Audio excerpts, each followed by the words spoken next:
Good everyone, organizers, and today we have a rare vehicles episode on the Russian Badger P-36C. This, of course, is one of the two aircraft that was given out during the Russian Badger's, shall we say, login bonus, and this is the second vehicle that we are going to be covering. Obviously, I did say that we would eventually get around to these, and well, you've seen the LVT already, and now we're moving on to the P-36. So the Russian Badger P-36 is no different to a regular P-36C, which we have recently covered on the channel with the Should You Talisman series.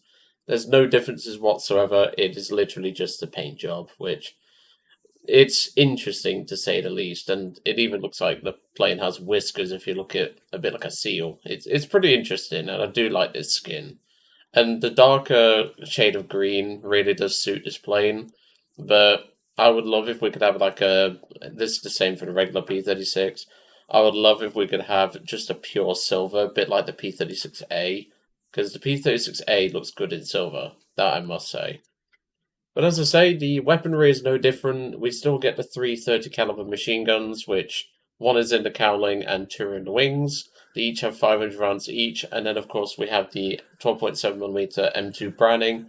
However, this is early war belts, so we only get AP, but we do get incendiary as well, which against some of the unarmored folks will be very useful for setting fires. Of course, the engine, exactly the same. It's the Pratt & Whitney R1830-17. Pretty decent horsepower for the BR.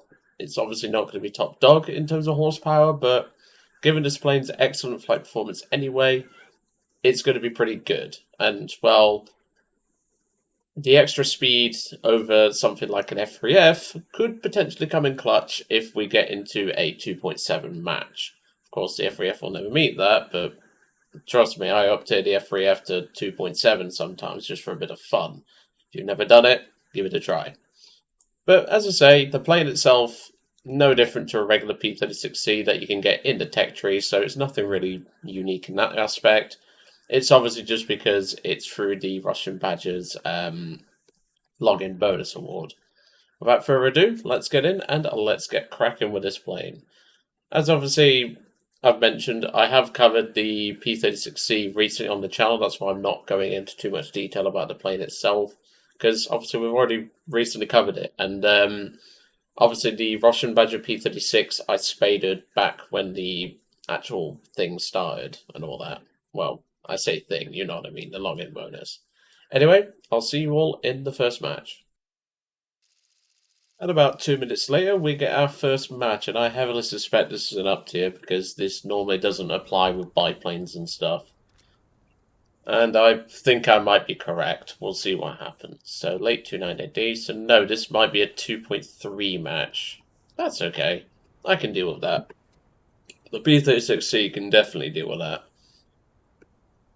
Obviously, it's not the top dog in the class of aircraft around this BR, but it is still very strong. Like, it's one of the best. And that's being polite about it. Like, it's one of the best. Obviously, it's not going to be top dog. It has a lot of good traits, but it also has a lot of bad traits. But, you know, it's something that we can all deal with. Alright, let's get up the wheels and let's get climbing. Obviously, there's a regular P-36 over there. Obviously, I started before him, that's why I'm ahead of him. But in testing and all that, they're exactly the bloody same. So, there's nothing you can really point out that's new about this plane. It's literally just a skin. So, looking at the match, yeah, it's 2.3, because, well, it should be a 2.3 BR spread, but, you know, obviously there's an F3F there. So that'll make it a little bit more interesting, because obviously we do have more agile backup. So working together, I mean, hopefully if that F3F pilot knows what he's doing, we should be able to do something. The late 298 pilot should be able to do something, and so should the Dauntless, but I suspect they're both going to be base bombing. But we'll soon find out. Anywho, since it's going to take us a couple of minutes to get into the match, I will see you all once we're at altitude. Well, welcome back. We managed to find ourselves a nice juicy Condor. There was originally a CR-42 that I was going to go for, but he ran away the second he saw me, so yeah. Nice juicy condor to go for first.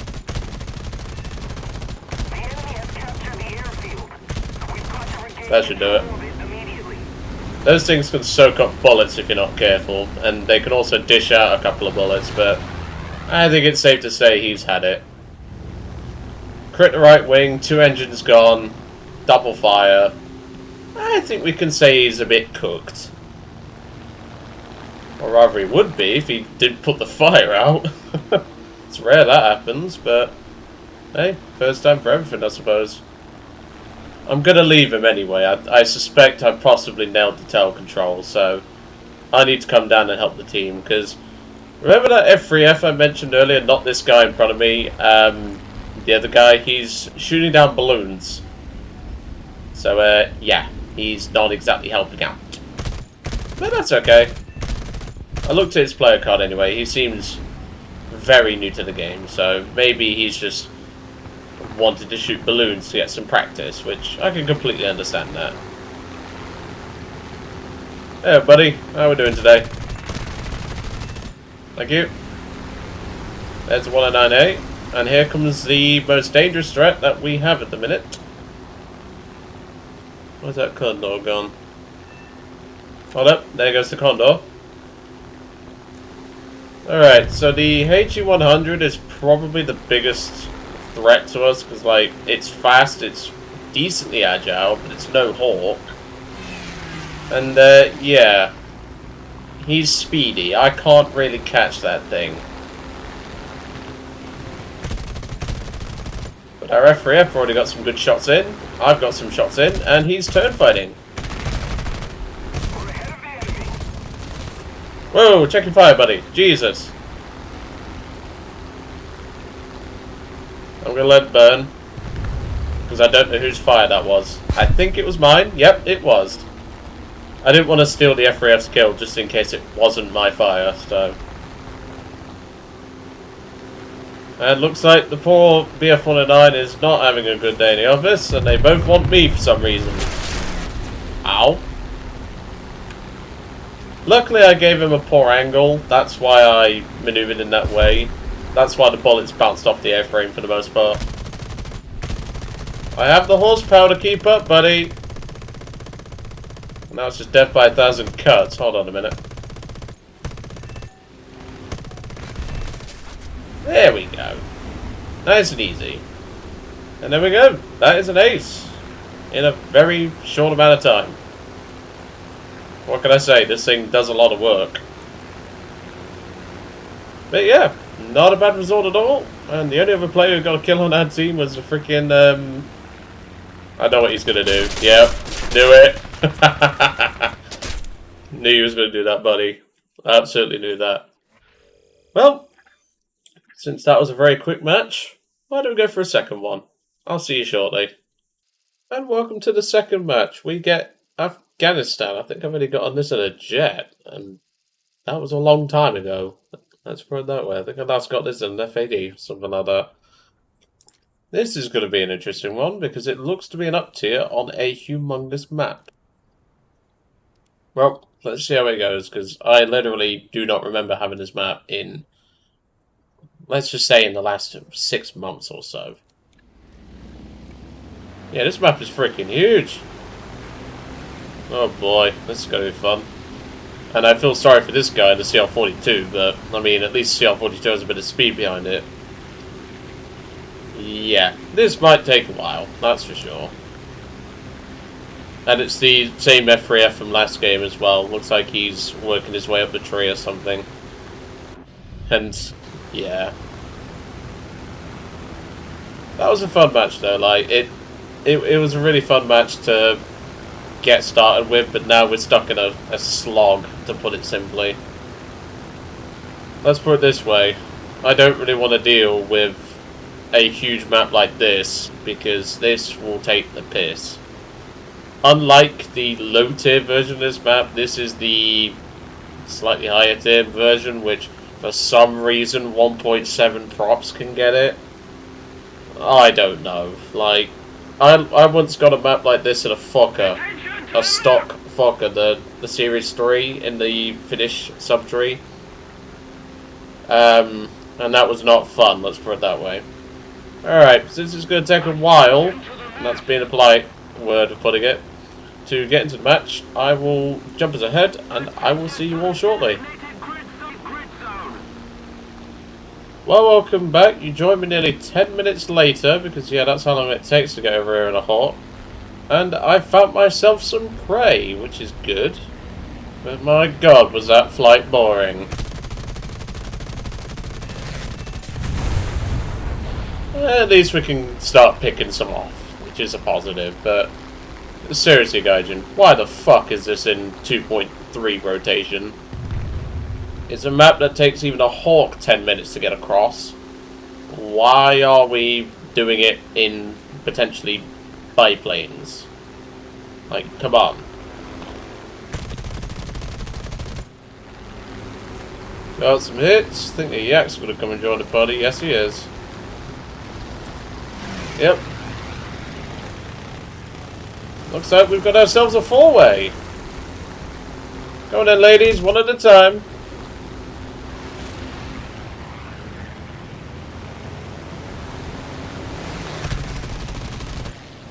That's him crit. Let's go on the Hawk. Yeah.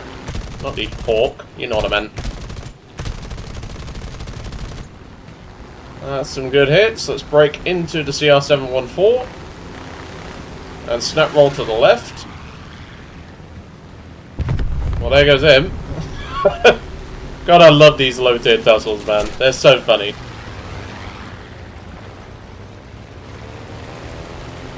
You're maneuverable, buddy, but you're not Hawk level. I think he's going to get on his rear gun, which is probably the smart move here. Yak's on my tail now, so we need to be aware of that.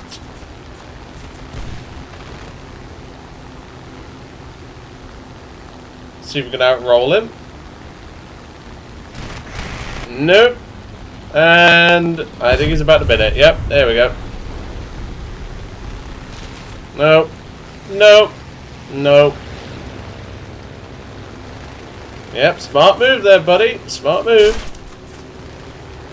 Ow, he's just nicked us. That means we're dead.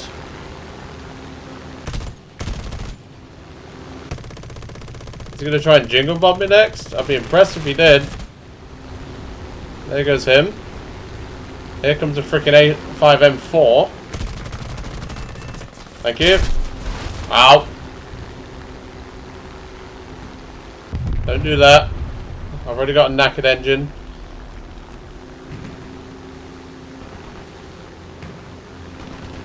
Let's finish up the Hawk and see if we can get this thing back to base. I very much doubt it. In fact, I'm going to leave it.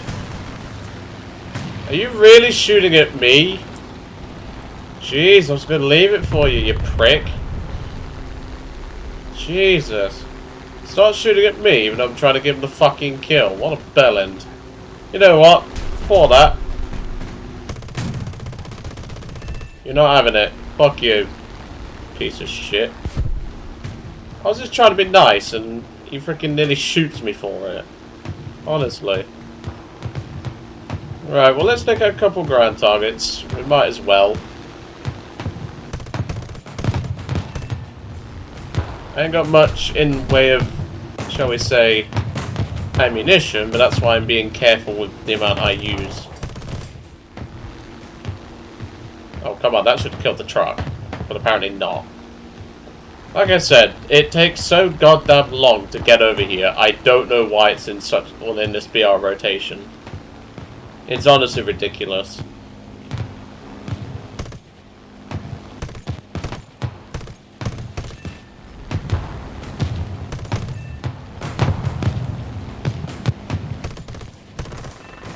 I must admit though, I do love the ground targets here. Like, it gives a lot more variety to players to engage.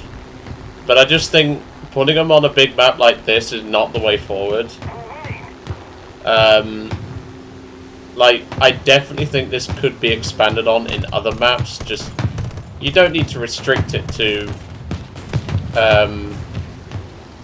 big maps like this. Like anti-tank guns, anti-aircraft trucks like these. Like, all these things would just add a bit more spice. Because obviously you have to aim for crew on these.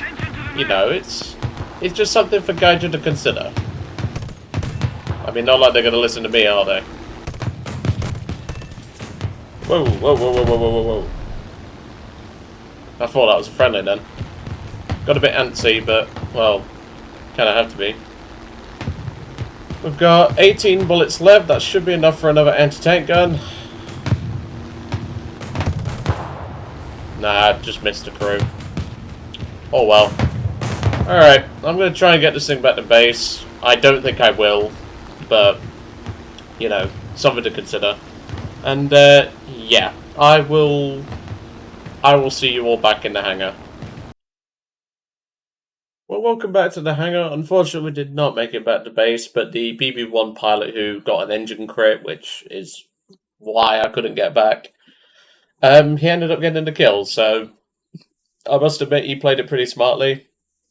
But obviously, because I knew how to counter pretty much every plane there, I was able to survive the dogfight. But of course, him jumping on his rear gunner, even I would have done that in that situation, so props to him.